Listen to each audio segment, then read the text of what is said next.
Hey everyone, and welcome to the session of SCOMathon 2021. In this session, we'll be talking about why isn't SCOM giving you the information you want in your notifications. But before we get started, allow me to introduce myself. My name is John Liss. I am an enterprise architect. I've been in the industry for about 30 years. My focus has been really on architecting private and hybrid cloud environments, large-scale solutions that go into those, and of course, blanking it all with customer satisfaction. My experience with SCOM or MOM really starts way back in 2001, so it's been a good 20 years of using the system. As an architect, I've used a lot of different monitoring tools across the board, but when it comes to the Microsoft stack, I think SCOM really excels over most of these just due to the way it's architected and the way it functions. I'd like to take a quick moment and give a special thanks to our sponsors. Thanks for getting all of us together to present this information to the community. I, for one, am very humbled that they invited me, so thank you for allowing me to participate in this event. So for me, let's get right into it. For me, it's all about management packs. When you talk about SCOM, it all begins with the management packs, and really each management pack contains rules, monitors, and knowledge. Today, I'm really going to focus on that word knowledge. So in Microsoft's definition, they call out the word knowledge, but they don't really tell you what's going on there. Each product group inside of Microsoft is required to produce management packs for the products that they make. So Active Directory, Exchange, Windows, so on and so forth. Inside each one of those management packs, of course, there's the rules and monitors that monitors the environment. And the biggest takeaway is that there is a knowledge base article behind each one of those rules and monitors. So if we jump over to the SCOM console and we open up an alert, we'll see that we have an extra couple tabs at the very top here. The one I'm really going to focus on is the product knowledge. So if we drill into that product knowledge, you can see on the left-hand side, we have the SCOM console, and on the right-hand side, we can see Microsoft's website itself. If you look at that, the product team is managing the knowledge base articles both in SCOM and on Microsoft's site itself. So jumping back to 2012 R2, the alert was pretty basic. There's not much information in here as far as what's going on, other than something has happened. We have simple things like what the alert is, the path, when it was modified, and a link back to the SCOM console. Now in 2019, not much has changed. They gave us a couple links to the alert view and the source view, but other than that, it's still the same old alert. We do have the ability to do HTML notifications now, which is nice, but the content, again, we can't modify or change what's going on inside of these. And the biggest thing that kind of irritates me about this is all that information about the alert is locked in URLs that you come back to the SCOM console, and that's where you need to see it. So you can have the view alert URL down at the bottom, or the view alert source, or view the monitor if it's a monitor. So what happens if you're working from home? Because right now, everybody's working from home, and it presents a challenge to get to the information that you may need. Now, IT generally is VPN'd in, so this is available in most cases, but what happens if you're on the road? If we look at the Veeam notification pack, so there's a Veeam notification not a notification pack, but management pack, you could see that there's particular error messages that you really have to have more information on these errors to see what's going on with them. If we look at the DFS management pack, of course, here's one coming out of the DFS management pack. It doesn't give you a clear picture of what's going on. So if you could see where I'm going with this, where's the knowledge base article? How come we're not able to get that right in the alert itself? So the big missing part of the notification really is the knowledge base article itself. So before we jump into the examples on how to get that knowledge base into your notifications, I think we have to understand a little bit how SCOM works. Now, at the 3,000 foot level, this is a real quick overview. Alerts are really being generated by your agents. So they're coming off the agents that are monitoring Exchange, Hyper-V, or even ESX, and really they're sent back to the management server. Those management servers store those alerts in a table. So every 60 seconds, SCOM is going to go to that alerts table and really perform the evaluation for the rules that you have set up for your notification channels, and then those notification channels will deliver that alert. This is important when architecting your notification channel structure, as we'll see in a moment. So let me give you a couple examples. So in a smaller environment, 100 servers, the traffic isn't that high, right? You get 20 to 30 alerts a day. It's not that big a deal. In larger organizations, this is a different story. So we know how the alerts are being raised influences how they're being notified and the notification channels that they could potentially be using. So in a prior life, I inherited an environment that had 1,000 servers in North America and another 1,500 overseas. And by default, they were using the CAN notifications that we just saw earlier.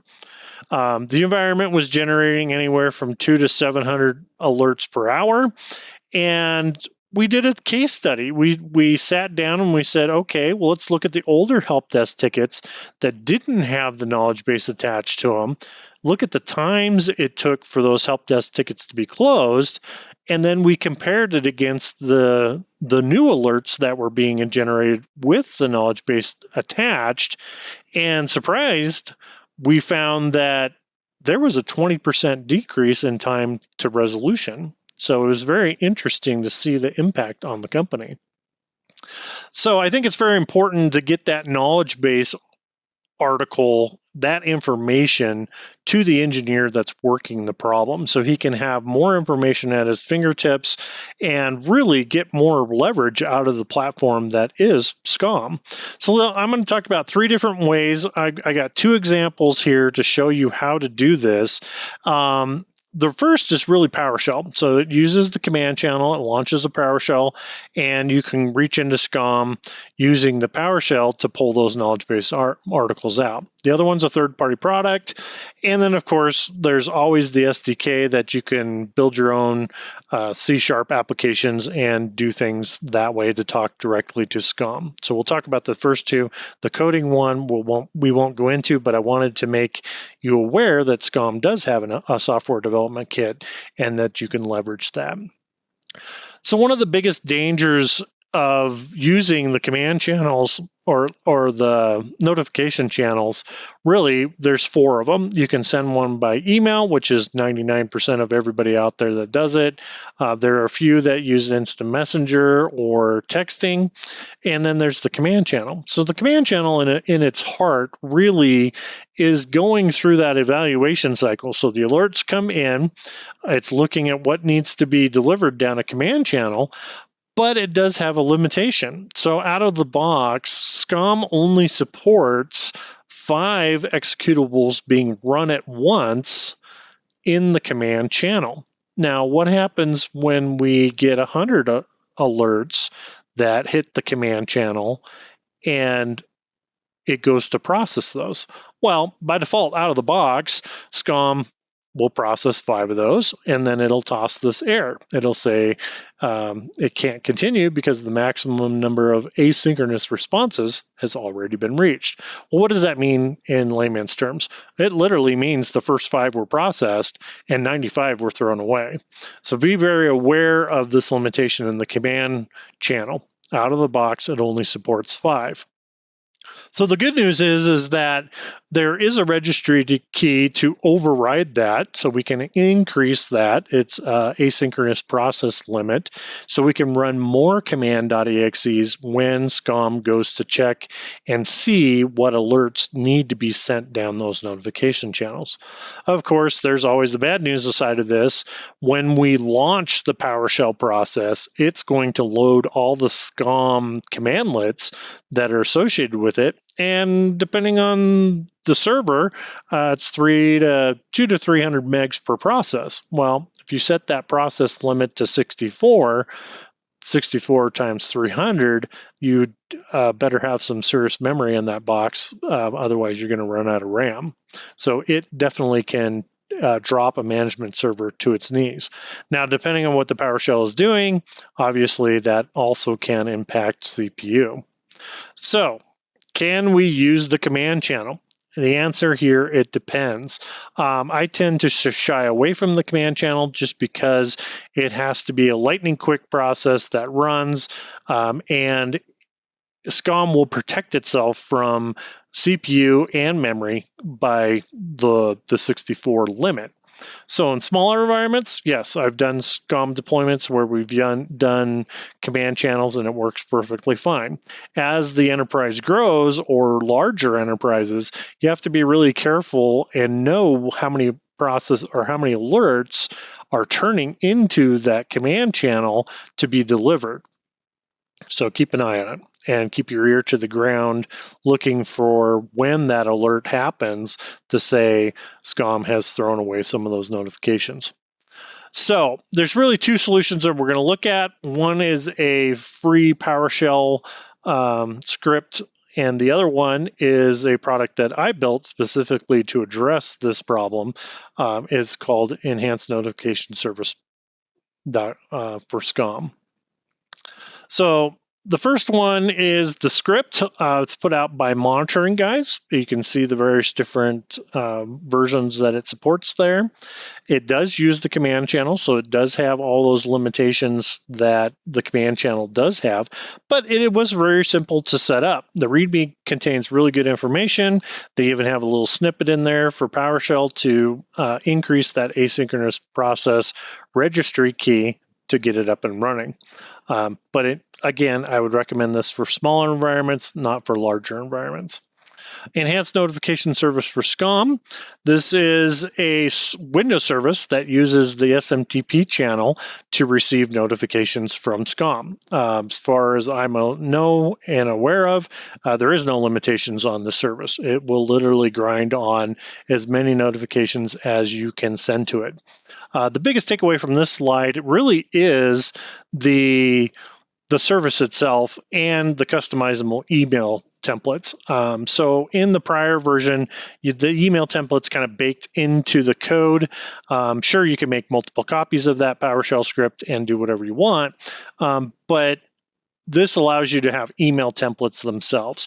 So you can have a customizable email template. Say you're sending a notification to a help desk that has to be in a specific format. Maybe you want the subject in a certain way, so the email application or the help desk application can pick that up and create the ticket. Maybe you're sending it to BlackBerry users. We have a couple customers out there that they need a special format for their BlackBerry users.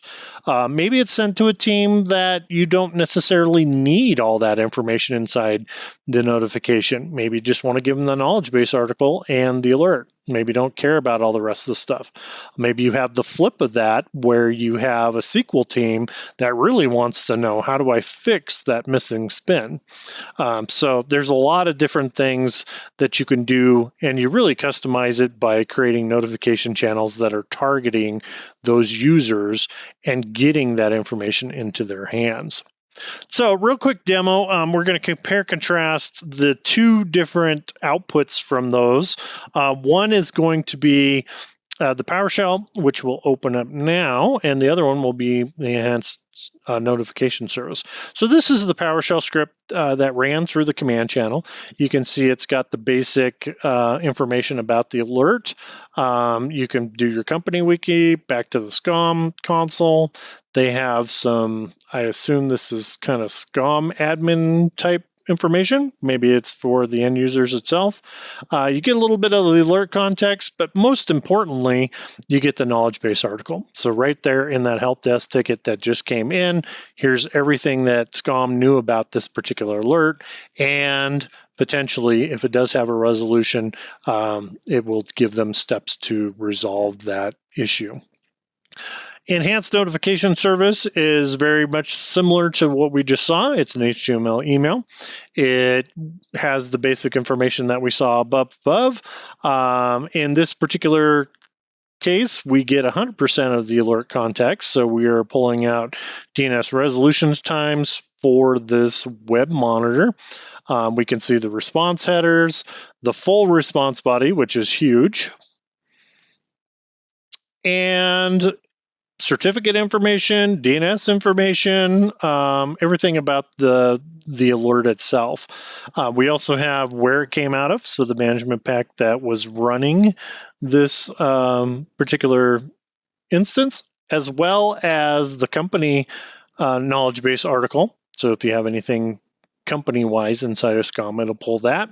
And you also get the knowledge base article from Microsoft with the summary, the causes, and the resolution. You also have the ability to do just like we did in the other one. You can go back to the web console.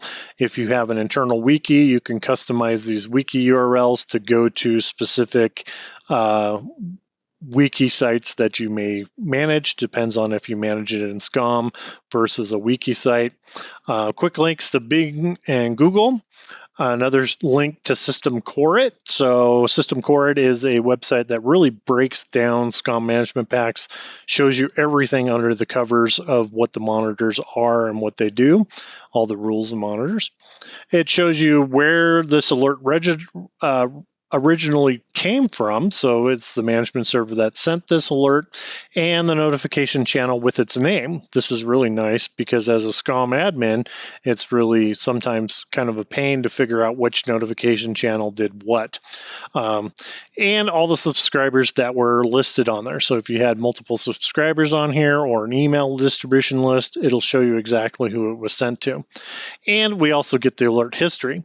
So that is really a real quick overview of what those two products can do. I think the biggest takeaway from this session is get that knowledge base article in the hands of the users that need to do it and need to fix the problems, and your resolution times, at least the help desk tickets in my experience, they will go down.